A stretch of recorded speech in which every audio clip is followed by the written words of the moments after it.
दोस्तों, आज की कहानी है एक ऐसी लड़की की जो अपनी मर्जी से शादी कर लेती है और बाद में उसको पछतावा होने लगता है। उसके पति से उसकी बिल्कुल भी नहीं बनती है। वह चाहकर भी अपने घर पर नहीं बता पा रही थी, लेकिन बीतते समय में कुछ ऐसी घटना होती है जिसमें सब कुछ बदल जाता है। आखिर ऐसा क्या होता है, उसके साथ जानिए इस कहानी में। तो बने रहिए मेरे साथ। दोस्तों, रात का समय था और मुझे डर लग रहा था। इस वक्त मायके जाकर सबको क्या बताऊंगी कि रात के इस समय में अकेली क्यों आई हूँ और मेरा पति कहाँ है। जबकि मेरा पति कैसे आता, मैं तो उससे लड़ झगड़ कर आ गई थी। उस व्यक्ति ने मुझे एक बार भी नहीं रोका था, बल्कि साफ साफ कहा था कि तुम जा तो रही हो, लेकिन याद रखना वापस भी तुम्हें खुद ही आना पड़ेगा। मैं तुम्हें लेने नहीं आऊंगा। इतने कटेदार शब्द थे उसके, और बोलने का ढंग तो इससे भी ज्यादा खतरनाक था। मेरे तो आंसू ही नहीं रुक रहे थे। बदनामी का एहसास मुझे अंदर से काट रहा था। मुझे कुछ समझ नहीं आ रहा था कि अपनी मर्जी की शादी करने के बाद भी मेरा गुजारा नहीं हो रहा था। शायद सच कहते हैं लोग, प्यार मोहब्बत कुछ भी नहीं होता, सब कुछ पैसा ही होता है। जब इंसान की इच्छाएं पूरी ना हो तो उसका प्यार से दम घुटने लगता है, और मेरी इच्छा है तो जरूरतें भी पूरी नहीं हो पा रही थीं। मुझे आज भी वो दिन याद है जब माँ और भाई ने मुझसे कहा था कि अच्छे से सोच लो, तुम जिस व्यक्ति से शादी करने जा रही हो उसके पास इतनी दौलत नहीं है, वो तुम्हें इतनी खुशी नहीं दे सकेगा जितनी तुमने यहाँ देखी है। लेकिन मुझ पर तो सिर्फ प्यार का भूत सवार था। शादी के बाद अनिल का आदेश था। मुझे एहसास होने लगा कि मैंने गलती की है, और इसकी शुरुआत उसी दिन से हुई थी जब मैंने जीन्स टॉप पहना था। मेरे पति ने देखकर ये कहा था कि यह तुमने क्या पहन लिया है। हालांकि मैं पहले भी ऐसे कपड़े पहनती थी, उसने मुझे कभी नहीं रोका था। लेकिन अब हम इस वक्त मेरे पति के दोस्त के घर है और शादी की दावत पर जा रहे थे। मैंने हैरत से अपने पति को देखा, उनके चेहरे पर मायूसी थी। मैंने कहा कि मैं तो शॉर्ट कपड़े पहनती ही रहती हूँ, आज कौन सा मैंने पहली बार पहने हैं।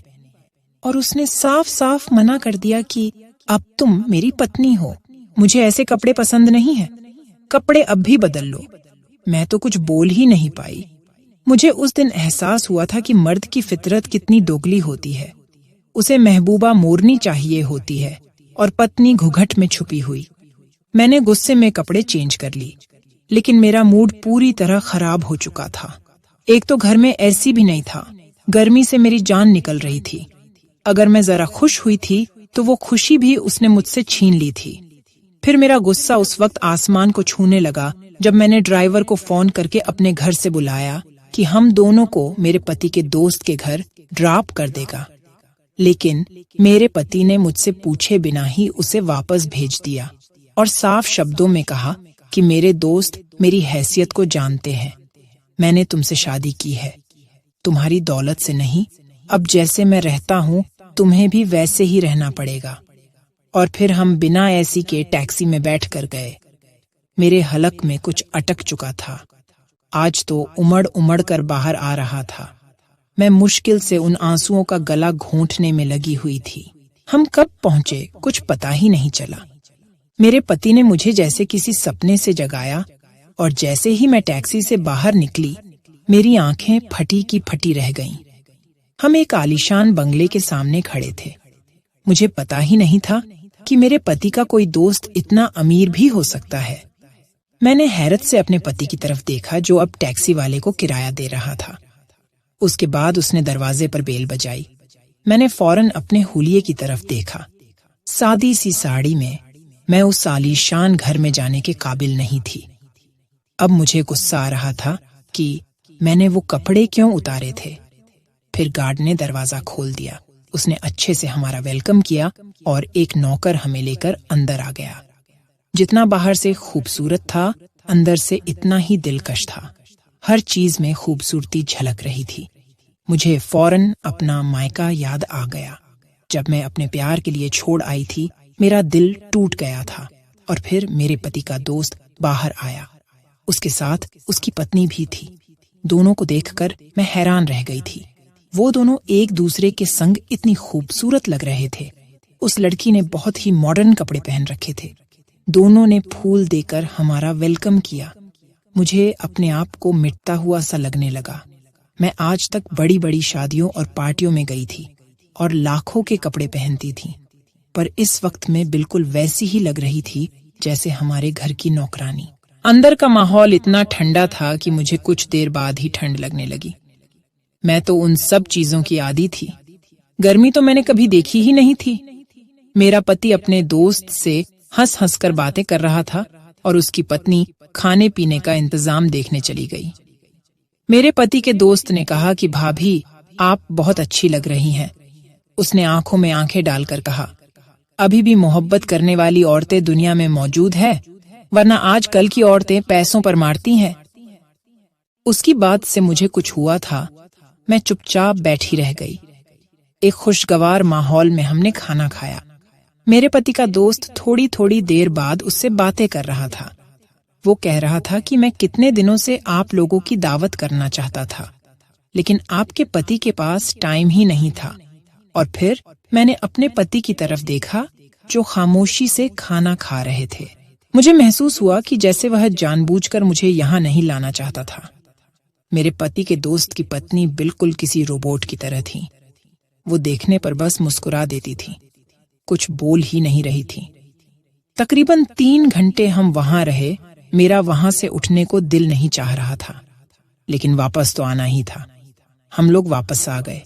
मेरे पति के दोस्त और उसकी पत्नी ने मुझे गिफ्ट दिया था। वापस आकर मुझे उस छोटे से घर में अजीब सा एहसास हुआ। मेरा दम घुटने लगा था। दिल कर रहा था कि वापस उधर ही चली जाऊं, लेकिन अब तो मुझे यही रहना था। मेरे पति खामोशी से कपड़े बदलने चले गए। गर्मी इतनी थी कि कुछ ही देर में मुझे पसीना आने लगा। यहाँ ऐसी तो क्या कूलर भी नहीं था। मुझे अब अपने पति पर गुस्सा आ रहा था। उसने वो सब कुछ लेने से मना कर दिया था जो मेरे घर वालों ने दिया था। एक घर और गाड़ी लेकर मेरे पति की आत्मा शांत हो गई थी। मैं यहाँ जल रही थी। कुछ देर बाद मैंने भी चेंज कर लिया और जब मैंने गिफ्ट खोलकर देखा तो मेरी आंखें फटी की फटी रह गईं। उसमें एक खूबसूरत सा डायमंड का सेट था। मैं अभी उसकी खूबसूरती में गुम थी कि मेरे पति ने वो सेट मेरे हाथ से छीन लिया और कहा, इतना महंगा गिफ्ट नहीं लेना, ये हम उन्हें वापस करेंगे। मैंने हैरत से अपने पति को देखा। उसके चेहरे पर गुस्सा था। मैंने सेट वहीं फेंक दिया और सोने के लिए लेट गई, लेकिन गर्मी इतनी थी कि सोया नहीं गया, जबकि मेरा पति थोड़ी देर बाद ही सो गया था। उसे आदत थी ऐसे रहने की, जबकि मुझे नहीं थी। और फिर हमारे झगड़े बढ़ते गए। मुझे महसूस हुआ था कि मेरा पति बड़ा अजीब और सनकी सा था। उसने मुझे जॉब करने से भी मना कर दिया था, जहाँ की मुझे बहुत अच्छी जगह से ऑफर हुई थी। मैंने अपने पति से कहा कि हम दोनों मिलकर जॉब करते हैं और अपना नया घर बनाएंगे, वो सब चीजें जिनकी हमें जरूरत है। लेकिन मेरे पति ने कहा कि मैं तुम्हें जॉब की अनुमति नहीं दे सकता। अब मुझे लगने लगा था कि उसने जैसे मुझे घर में कैद कर लिया हो। अब मैं पागल सी हो रही थी। मुझे छोटी छोटी जरूरतों के लिए पैसे चाहिए होते थे, जो मेरे पति के पास नहीं थे। कभी बिजली नहीं होती तो कभी पानी बंद हो जाता था। 4 दिन में ही मेरी अक्ल ठिकाने आ गई। मोहब्बत का भूत मेरे सर से फौरन उतर गया था। मैं तो अपने भाई से भी कुछ डिस्कस नहीं कर सकती थी। उसने पहले ही मुझे इस शादी से मना किया था और फिर उसी दिन मुझे माँ का फोन आ गया। वो मुझे बता रही थी कि भाई और भाभी घूमने गए हुए थे। मेरा दिल दुख रहा था। भाई ने भाभी को अपनी मुट्ठी में किया हुआ था। वैसे तो भाभी बहुत अच्छी थी, लेकिन मेरा भाई उसकी मर्जी के बिना कुछ नहीं कर सकता था। मुझे नए कपड़ों की जरूरत थी। मेरे पास कपड़े के कम जोड़े थे। मुझे कुछ कपड़े खरीदने थे, तो मैंने बातों बातों में माँ से कहा था, तो उन्होंने मेरे अकाउंट में पैसे भेज दिए और मैं खुश हो गई। फिर मैं फौरन शॉपिंग करने चली गई। लेकिन जब वापस आई तो मेरा पति घर आ चुका था।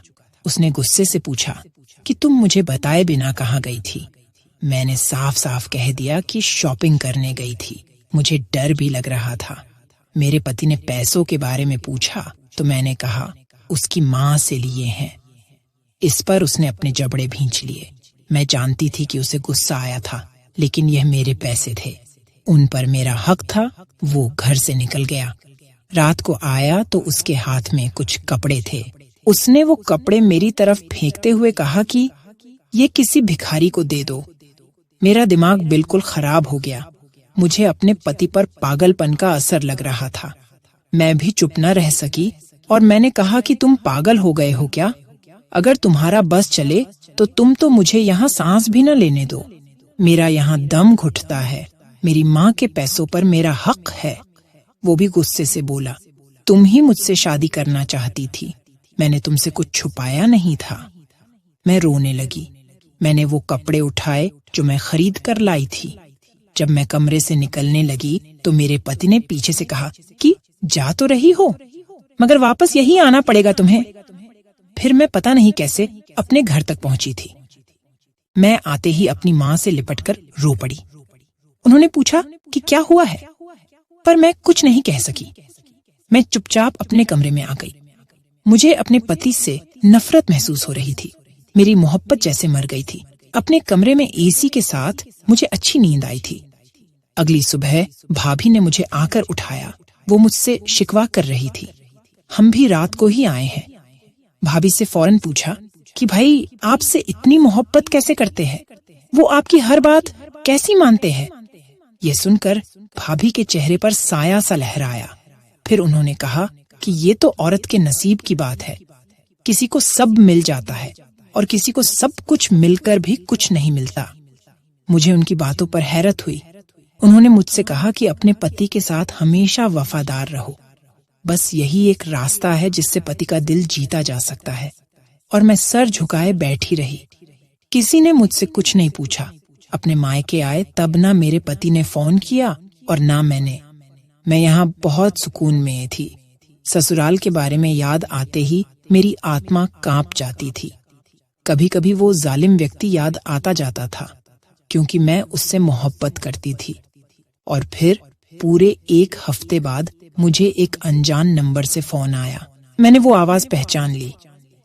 ये मेरे पति का वही दोस्त था जिसके घर में दावत पर गई थी। वह फिर से घर बुला रहा था।